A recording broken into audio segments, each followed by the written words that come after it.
I think a lot of us have this moment where you think, screw it, I'm running. I'm running for office. I'm sick and tired of politicians sticking up for themselves and not sticking up for us. I was talking about this earlier this week, this frustration where you feel like the issues that politicians are always talking about are not the issues that we worry about in our regular life. And so I really admire what our next guest has done. Billy Nord is with us. He is a candidate for United States Senate, and he's with us in studio. Billy, it's good to meet you. Good to meet you, Jason. Thanks for having me. I appreciate the opportunity. Thanks. You are running as a candidate for U.S. Senate. I am. In the DFL party. The DFL party, yes. The Democratic Party. The Democratic Party. Yes. What motivated you to apply and declare and do the thing? Well, I'm like most 99.9% of the people listening right now. I'm part of the working class, and I like a lot of people, woke up the day after Election Day and just saw that my party lost the working class vote.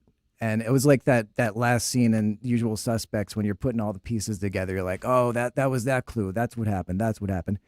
And then I realized that, there was a bit of a detachment. They lost me. I voted, for Kamala in the 2024 election.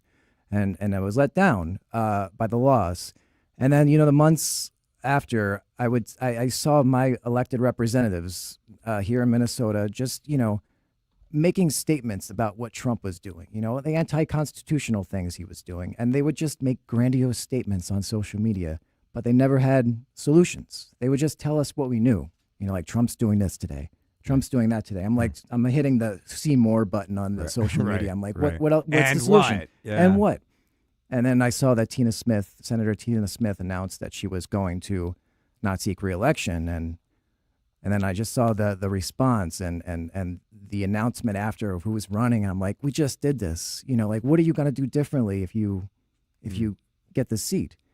And then I just said, I'm doing it. I just Googled how to run, I just really researched it. And I just said, I'm going to put my money where my mouth is. I want something different. And if no one else is going to do it, I'm just going to step in. What is it hard to run? I have no idea. How do you actually run for U.S. Senate? I did a lot of research. It's really, you just have to file to run. You know what I mean? It's a $400 filing fee here in Minnesota in state. You don't have to get signatures or anything like that. No ballot signatures. Yeah. I mean, running as a Democrat, you don't have to go through that process. That as an independent, you would. You would. Got it.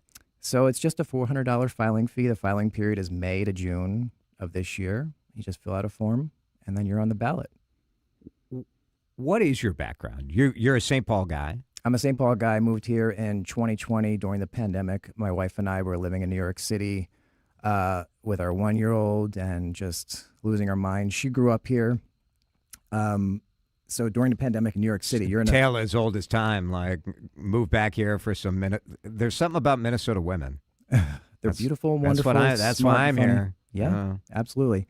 So we moved back here in 2020, got a home, lived happily, and then 6 years later, here we are. I mean, I'm part of the working class. I work a 9-to-5 job. I've got 2 kids now.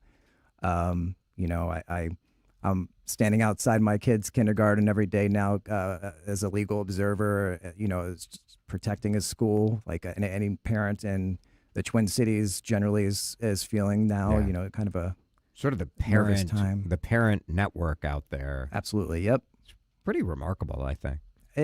I get quickly. They're haters. People are going to text me already. They're a bunch of frauds. What are they? But when you see people standing up for their neighbors, to me, we don't need to analyze the behind it. Right. It's a place of love. It's action. Yeah, I mean, and we're seeing these guys so itchy on the trigger finger that throw tear gas out, and to be open carrying a semi-automatic or just machine guns out in the streets. So we want to be the buffer between our kindergartners and those guys. We want to be there in case something does happen. Billy Nord is our guest. He's running for U.S. Senate. You bring up the ICE surge and all of the federal agents that have been here. If you are the next U.S. Senator from Minnesota, what would you do differently than what we've seen from the current kind of crop of elected officials? I'm glad you asked that because I think my opponents in this race would not do anything differently.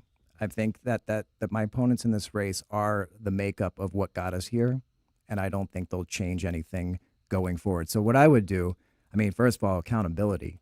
I want hearings. I want congressional hearings. I want trials. I want to bring these people under oath 24 hours a day, 7 days a week in front of the public. Stephen Miller, Kristi Noem. I want them to be under oath and tell me why, what happened, who decided. And I want to go case by case. Every viral video you see of these arrests, I want to do a hearing for each one of those arrests. So just broad public scrutiny, and then we'll go from there. I was reading a Reddit thread that you were doing an Ask Me Anything. That was me, yeah.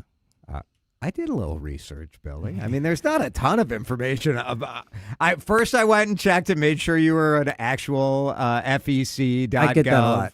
I got, hey, Esme, email me back. I promise I'm real, Esme Murphy. Esme didn't believe it. Is your name really Billy Nord? It's Billy Nord, yeah. William Nord. Yeah, well. I mean, it's like such a Minnesotan name for a non-Minnesota guy. Yeah. I'm Norwegian, so I mean, we're all the same. You're legit. Yeah. You're legit. You know, I think a lot of people can relate to this frustration, right? You mentioned the idea of like you would hold hearings and you would look for some accountability. I think the elected Democrats would say, look, we're not in the majority. We don't have this sort of power. I see you roll in your eyes. I mean, they've always said that they're going to be saying that when they do have power. You know, I have a feeling, I mean, they are just as guilty. I'm a Democrat. Again, I have to keep prefacing this by saying this. My party is just as guilty as the Republican Party with what we're seeing today because of inadequacy, complacency, not wanting to rock the boat, not wanting to disrupt donors or anger PACs, and the constant circle of campaigning, winning an election, working for a couple weeks, and then campaigning for the next election. I'm not taking any money for my campaign, $0. There's no money. I'm going to prove to everybody that you can be a candidate for office without taking money.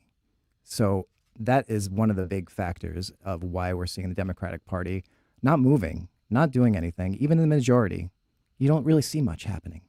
So I want to change things. I want to bring something different. My opponents in this race, it's just like musical chairs with them, you know? I mean, Angie Craig has raised $6.7 million. Peggy Flanagan has raised $3.5 million. Do you know how many homes that could buy for people? How many cars that could buy for families in need? And they just kind of burn through it.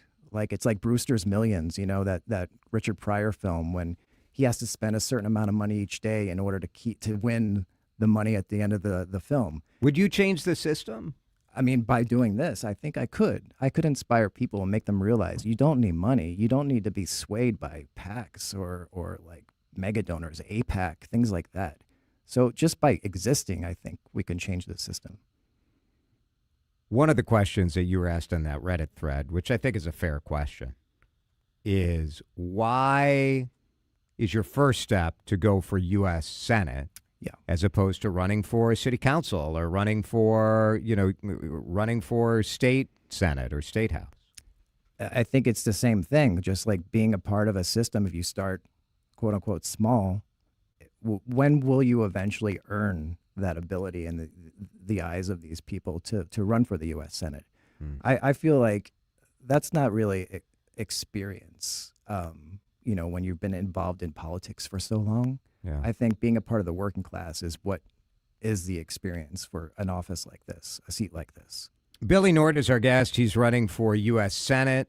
I could sit here and ask you all the practical questions, sort of the process, politics questions. Ask me about policies. That's what I was going to say. Yeah. I don't really care about that stuff. Like that's not. I just don't think that's up to me. Like that's up to you to figure out how you're going to get enough votes at a primary or at a caucus. That's not up to me. What's up to me is to say, okay, I think the number one issue that most people in Minnesota are worried about is health care. Yep. And I think that is probably number 4 or 5 on the issues that I hear politicians talking about right now. We talked about health care during the sort of standoff over the government shutdown. Yes. And then we've moved on to 27 other things. But Yeah. meantime, like my in-laws are worried about paying their medical bill. Yep. And most of my neighbors are worried about paying. We have good insurance and we're healthy, so I don't worry about it. But almost everyone I know, this is issue number 1. What would you do? Well, I mean, I think listen how absurd this sounds. Every week, money comes out of our paychecks to go to a company the main goal of this company is to profit every quarter. And profit to them is to essentially deny our claims and deny paying for our health care. How absurd is that? Like, you're paying money every week for possibly getting treated in a hospital if you need it. I want to do away with that. I want to abolish health insurance. I want what we're doing for the VA. I want money to come out of our bank accounts, go into healthcare directly. Cut out the middleman. We don't need that. So imagine, like, living life stress-free, not having to worry about calling an ambulance for your son having a massive asthma attack because of the cost, or the stigma of like mental health. You're dealing with some issues, and the cost of mental health. Imagine like never having to worry about things like that, always having access to healthcare when you need it. So that's what I want to do. I don't want to push for any sort of like the Canadian approach, or well, yeah, I guess you would call it. I don't want to do Medicare for all because Medicare is such a stigma. I think it's interesting you talking about it as cutting out the middleman as opposed to universal health care or Medicare for all. Sort of the same result, but a different way of talking about it. Yeah, and there's just like such a stigma with all that stuff. You know true. what I mean? People are like, "Oh, am I going to have to wait 3 months to see my doctor?" Because that's how it works in Europe sometimes. And I know, and Medicare itself, I know people in my family have horrible experiences with Medicare. It's that essentially is health insurance. Like, I don't want health insurance for us. I want us to just be able to go to the doctor when we need to. So I'm going to fight really hard for that. That's one part of my affordability pillar. I also want to, one of my main focuses when I do get elected in January, Trump's tariffs are ultimately going to be decided to be illegal by the Supreme Court. And then... You think so by his Supreme Court? Yeah, I do. But the problem is holding to account the grocery corporations like the Walmarts out there who've raised the prices because of tariffs. I want to empower the FTC. I want to force this FTC to force the corporations to lower prices that raise the prices because of tariffs. I want to hold them to account. So I want to do some sort of price gouging legislation when I get into office in January. I want to work hard. I mean, that's the immediate. My family has our costs for groceries have gone up like $70 per week compared to 2024. So that's an immediate change we could do. I mean, this administration can do it now if they want. They can. But price gouging, though, is one of those things that it's easy to accuse and it's hard to prove. Right? I can prove it. Walmart just released its earnings. They're $1 trillion company now, and a lot of that is because of the tariffs, the tariff costs that they've added to their groceries and their clothes and their electronics. Is that price fixing though, or is that taking advantage of the capitalist system and trying to make money? Well, I mean, depends on who you are and what kind of tie one you're man's wearing. Price gouging is another man's like brilliant business move, right? Absolutely, and you could set up a system, perhaps. A system. To I want to break down the system, Jason. I'm just kidding. To analyze that. Maybe. Yeah. I think we just have to hold them accountable, like force companies to do this kind of stuff. And it's not. It sounds like communism and all that stuff. No, we're going through Congress. We're gonna pass legislation. We're gonna do it the proper way, not executive orders like Trump does. Billy Nord, I love that you're running. A texter says, Billy sounds like a nice guy, but he should avoid politics. It would ruin his moral compass, as it does for most politicians. I like that person. That might be one of my Twitter followers. I get it. Look forward to talking to you more along the way. Thanks, Jason. So thank you for coming in. I appreciate it. Thanks for the opportunity. For sure. Thanks for giving me a chance, man. Yeah, I mean, you threatened me a little bit. I did a Section 315 request. I mean, we could get into the league. I don't know that I fall exactly under that, but no. But I like it. Yeah. Go ahead. Sorry. No, I was just going to say, I promise I won't threaten you again. Don't make that promise. You never know.